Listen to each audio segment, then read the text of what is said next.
बड़ी सुंदर ओर से गीत सुनला कि बलमुआ दर्जी हमें। अरे बाप रे बाप, जेकर बलमुआ दर्जी हमें डॉक्टर साहब हो तना खुश बा। जबकि दर्जी का काम, टेलर का काम पाकिट काटे को होला। पाकिटे काटे का होला भैया, मतलब पाकिट कैसे लागे, यहाँ का कपड़ा काट के लगावल जाला पाकिट में, कपड़ा काटल जाला। लेकिन हाई तरह हम जन गावत है एक घड़ी बड़ा चर्चा है कोनो मेहरारू के मर्द हो रहा ना देता। ये कौन उदम उठैले बड़ू हो, ये कौन उदम उठैले बड़ू। जब जब मन करता कि हम तो से 2 लाख बतिया ले तो तुम मुंह घुमा दे तारू हो हर ऐसा काम मत करो। लड़का कहता का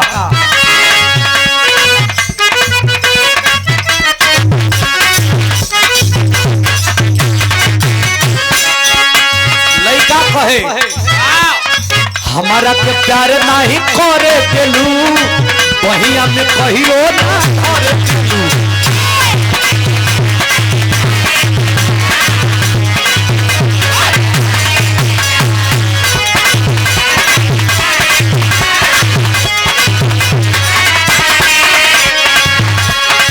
सुना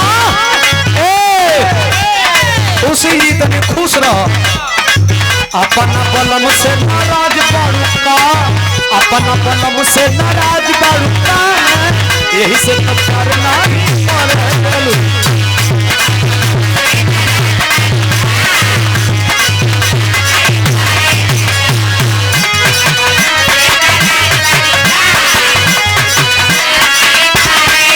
लड़की कहे ना हम नाराज बानी न तो से कोहाइल बानी तो के और हरा देता नहीं। कौन हो रहा वो लोग सहे वाला रहे ना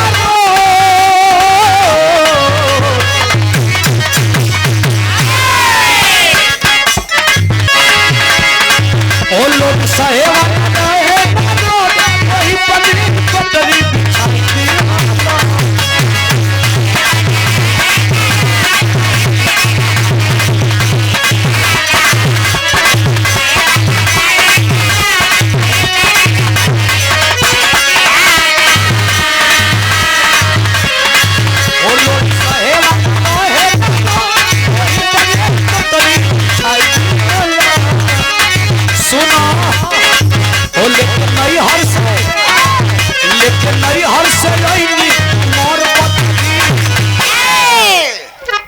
राजा हो छपकी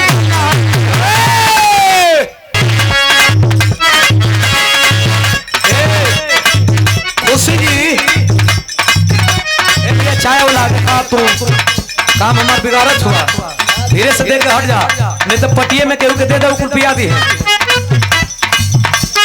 आई देखा तनी लचका झटका हमार ओ लोड सहे वाला रोए ना लोड वही बगील पटरी बिछाई दी।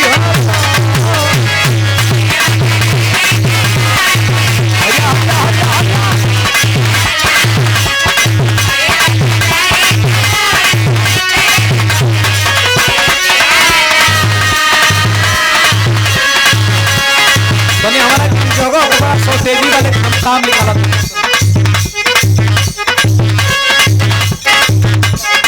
ओ लोग सहे वाला है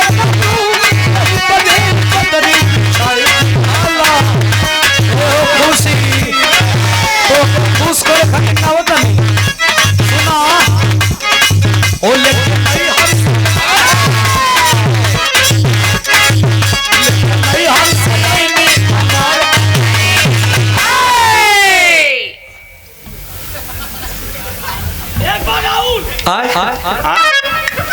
एक बार आओ होश कौन सी पर गई।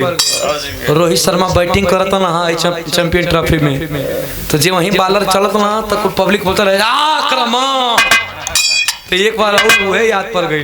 कैसे ओ लोग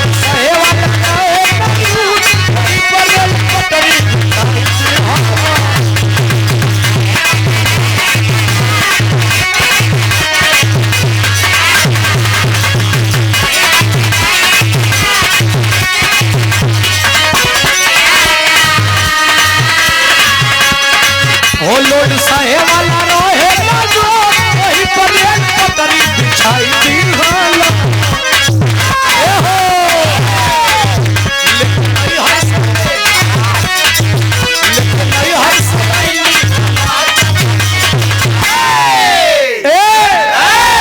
अरे राजा उनके ताक ले हाँ तुम ताक लो कि लेके नहीं हर से आईली कमर पतरी अरे राजा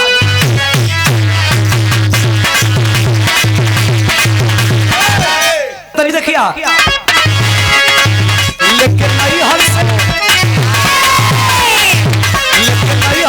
आईली कमर अरे राजा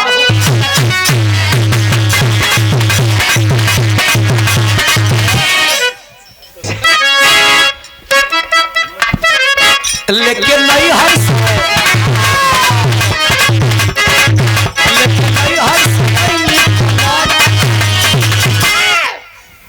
अरे राजा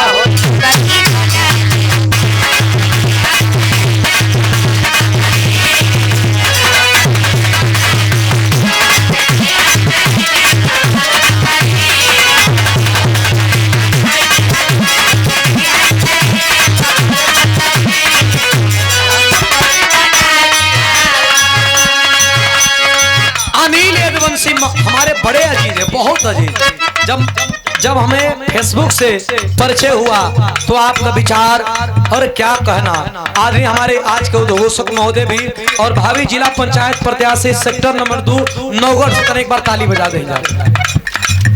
जिला तो छोड़िए, अदर प्रदेशों में जा करके जो आपका चरित्र और चित्रण है उसके लिए मैं काबिले तारीफ और धन्यवाद साधुवाद देना चाहता हूं कि अदल प्रदेश में जाकर के आपने अपना भावना व्यक्त करते हुए लोगों को अपने तरफ आकर्षित किया है। मैं बहुत बहुत दिल से धन्यवाद देता हूं। शानदार 1000 रुपया पुरस्कार, कोट कोट प्रणाम, धन्यवाद हो।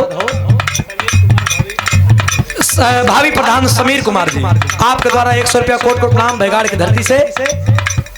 और आदरणीय हमारे गार्जीवन जी, बड़ा सम्मान है, बहुत दुलार है, कई बार आपने पुरस्कार देकर के हौसला बढ़ाया है। मैं बहुत बहुत दिल से धन्यवाद देता हूँ। कोट कोट प्रणाम है, बहुत बहुत प्रणाम है। कहना है कैसे आई देखा हाई गाना के सुन ले हमें 200 मिलियन जब गईल बा तो लोग सुन नहीं हुई हम 200 मिलियन। हमें एगो बात बताई ला भैया कि 1 मिलियन में 10 लाख होला, 200 मिलियन गुणा भागा कर लिया इतना लोग सुन ले बालन। अरे बाप रे बाप, ये तो हम गावल ना चाहते थे। बैठ जा भैया, युग जमाना खराब है, बैठ जा।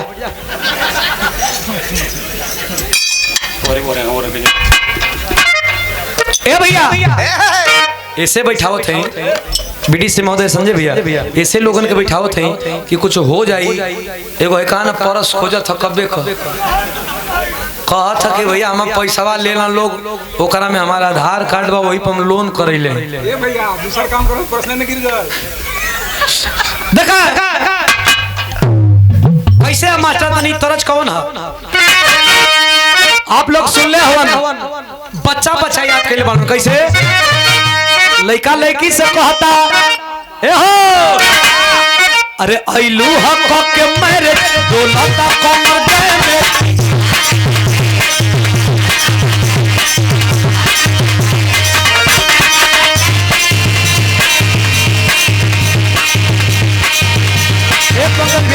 लेका आइलू हक के मेरे बोलता कमर दे में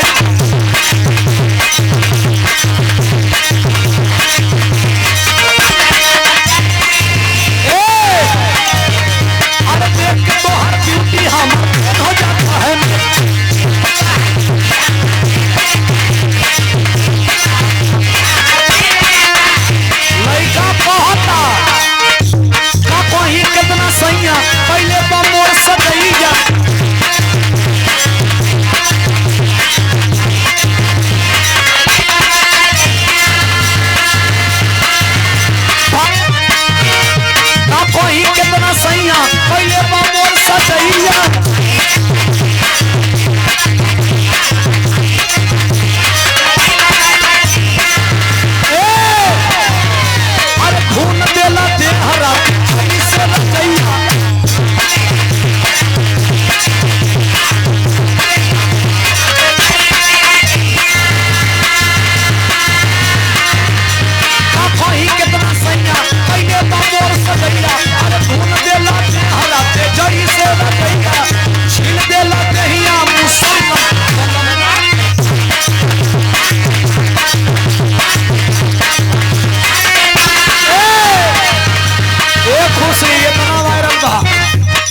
बलमुआ के खत्म।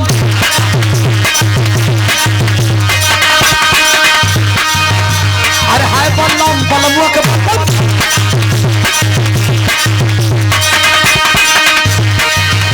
अरे परम रहे, हाँ हाँ परम रहे, अरे परम रहे।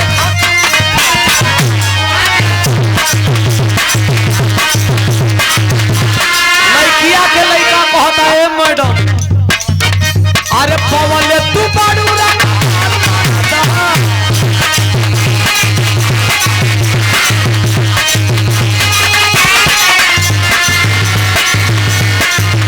वही से दिया तो बहुत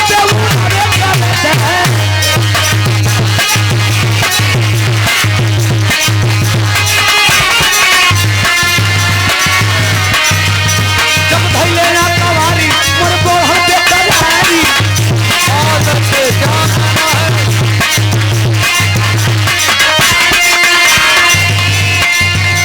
धन्यवाद प्रणाम है। जब धैले ना कवारी मोर बोहर पे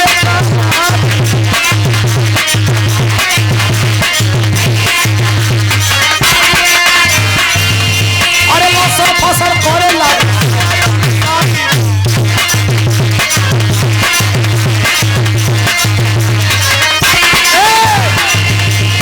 धस जैसे आहा धस जैसे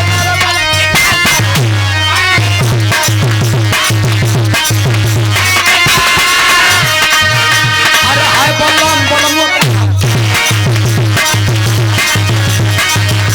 अरे हाय बलम बलमुआ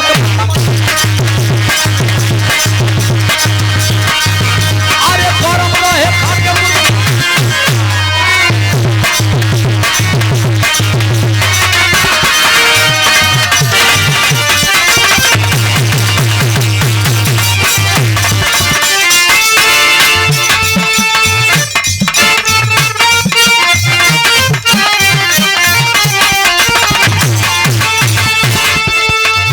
के कहला कि बिरहा खाली नाच कूद हो।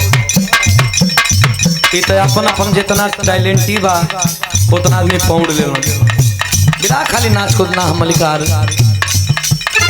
भरत शर्मा जी जवानी में न कोई भरत शर्मा हुई, न कोई स्वर्गीय रामदेव गुरु हुई, न कोई स्वर्गीय बुल्लू गुरु हुई। जवानी में 25 वर्ष पहले टी सीरीज का जमाना रहे तो वो गरीब पैरन पत्र चले, पैरन अंतरदेशी लिफाफा चले। पत्र में लिखल गए राई जी गीत लिखले रहनी प्रिया कहवा धनबाद कोइलौरी में बिरही घर में अकेली आधी आधी रात का ये महाराज चिऊक के बैठ गई। चिऊक के बैठल कैसे पंडेरी धके एगो ओस का बूंद आके करेजा पर छन दे। जब जब परल बाल लगल हो तो देखे आगे ना खा ना पहले से कभी का भाव प्रकट होता है कैसे